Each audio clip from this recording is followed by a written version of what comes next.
Hello friends, my name is Marinas, and today I've got something of a book review and a discussion. This all started because this year I read an absolutely remarkable thing by Hank Green. A few months ago I did the mid-year book freakout tag, and I named this as my most anticipated read of the second half of the year. Just a few months later I came across a job posting online to work part-time for one of the companies that Hank Green owns, helping to organize PodCon. PodCon is a community event focused on podcasts. As a person who loves making things and has her own little startup event and loves podcasts and has a podcast of her own and has student loans and would love ways to make additional income, this sounded like a great opportunity. So I applied, interviewed, and I got the job. And then I got my pre-order of An Absolutely Remarkable Thing written by my now boss. I was now in a situation whose importance, I will admit, is primarily for myself and in my own head, where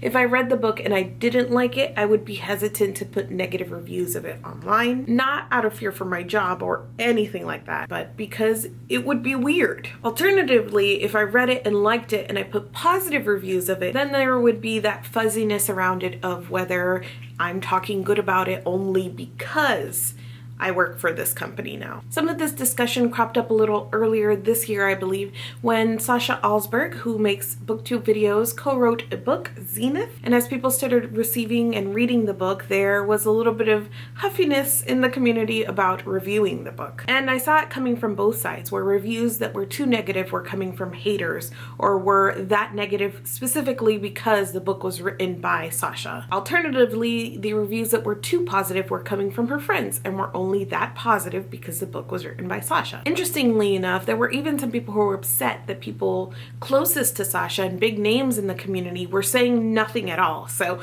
you couldn't win if you were too negative, too positive, or if you were just keeping your mouth shut. The underlying question is if Sasha's presence here on booktube had an effect on people's reading and reviewing experience, and my simple answer to that is yes. There's a lot of value placed on being unbiased, specifically when you're a reviewer, and I completely understand where that comes from. But also I know that when you really look at it, it's quite impossible to be unbiased. I approach every book that I read and review with a whole lot of baggage, including my entire identity, my mood, whatever I read right before that book, my worldview, even current events color my view of books. For instance, I've always talked about how anti-heroes are not particularly my thing, but in the political climate of 2018, I want none of them. Joining booktube and also attending bookish events was this wild crash course in this idea of how interacting with authors can affect your experience with their books, even if that's just putting them in our path or on our radar in the first place. Now, I'm not saying that you have to decide what to read based on some sort of experience with the author. I'm not saying that it's impossible for your experience with the book and with the author to be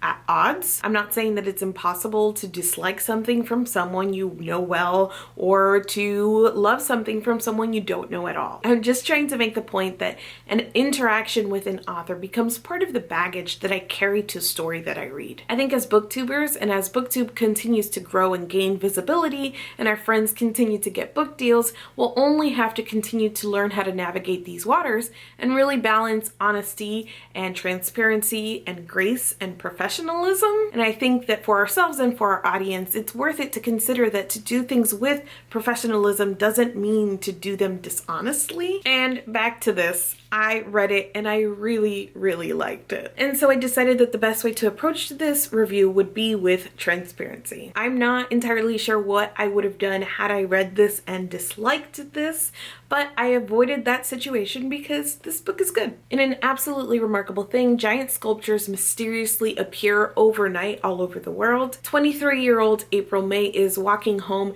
and she comes across one of the sculptures, and with the help of her best friend, she records a video that goes viral as people really start to understand the scope of what is happening surrounding these sculptures called the Carls. April May continues to be at the center of the story, both investigating the mystery and trying to deal with newfound internet fame. I think the best way for me to approach this review is to talk about the elements that I can see or kind of guess or foresee are more divisive in the story. First, I would say that the tone and the narration style is very conversational. It has the air of somebody telling telling you something that they've already lived through. So it has that easy conversational manner, but also a little bit of distance between the narrator and their lived events and their emotions, and them kind of taking a step back and telling you. If you don't like either of those things, that kind of emotional distance or that conversational style, I don't think the story will be for you. If you aren't sure whether you'll like it or not, I can recommend the audiobook. I think because it has this style, it is a story that is asking to be read aloud. And if you're familiar with Hank's channel, you watch him or you follow him anywhere online,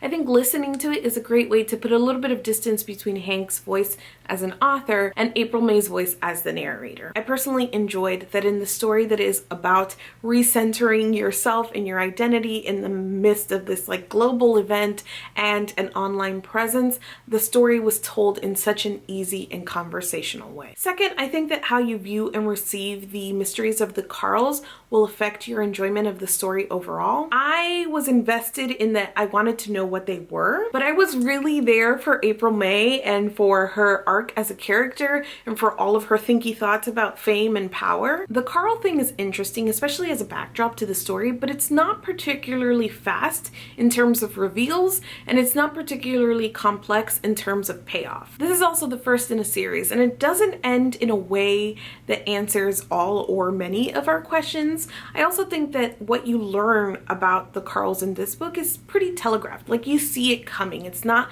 a huge reveal. If your primary interest in the story is the mystery of the sculptures of the Carls, I think it may be frustrating to you. I personally was satisfied with having that aspect more in the background. Next is the main character herself, April May. She's the kind of character that I can imagine people would be quick to label as unlikable. I found her very likable, if incredibly flawed. She's very self-aware too, especially because you have that distance in the narration style, so for me her flaws were easier to swallow. I've found her to be a fully fleshed out character. In fact, some of the side characters felt a little underdeveloped compared to her, but I think that that's a byproduct of that close narration style and also having a main character at the heart of it who is a little self-centered and admittedly takes her friendships for granted. Finally, this book was super theme heavy, which you guys know I love, but it was theme heavy to the point where I can see other people thinking that it was heavy-handed. I personally loved taking all of April May's thoughts and comparing them to my own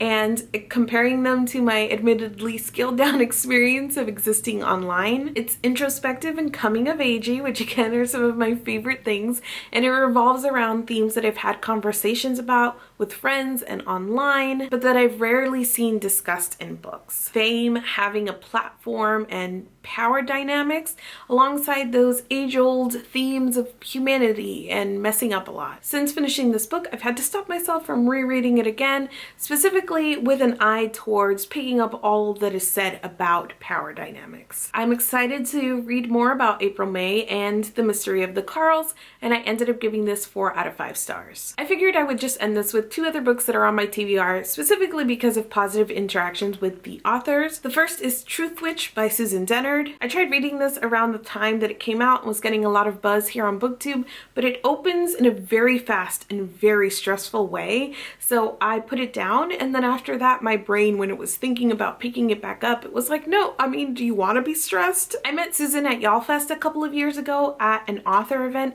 and she was just absolutely lovely. She stood around in a circle and just talked to us for a very long time, and since then I followed her online, and I really love the way that she talks about her own writing and her stories and her craft and the focus that she has on really layering things and on continuity. So those things, apart from like a positive experience with her, really makes me interested in her stories. Does this mean I'm gonna love her stories? I don't know, but it makes me interested in giving her another try. Next is Emergency Contact by Mary H.K. Choi. This received a pretty big marketing push here on BookTube when it first came out. I did get this from the publisher as well. I did see some things from the counterculturist among us counting that as a negative against this book because it got a marketing push. I don't know. And then after that, I heard mixed reviews from people who actually read this, but I saw Mary on a couple of panels at this year's YALLFest, and she is a gem. She was absolutely hilarious. She quoted a review of her book that said that it like was a book where nothing happens, like a sad book about nothing happening.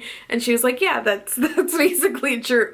And that like line where somebody else was really upset that it was a sad book where nothing happens sold me. The way that she spoke about a theme in her book where online spaces and messages give people a safe space to express themselves that they might not otherwise have in-person interactions or whatnot really made me interested in reading this book, especially as a character study and seeing a relationship develop in that online space. On the flip side of that, I'm going to once again recommend the Neapolitan novels. This is a series of books written by Elena Ferrante, which is a pseudonym for an anonymous author. These books are beautiful, if a little bit slow at the beginning. I know it takes a little while to get into, but I just found this entire series to be absolutely beautiful. I reread the first book, My Brilliant Friend, this year for the podcast and in preparation for the HBO adaptation of the first book, which was also beautiful and marvelous and very emotional. I highly recommend both. You guys can check out our podcast episodes about both. When I first read this, I buddy read it with Max from Well Done Books,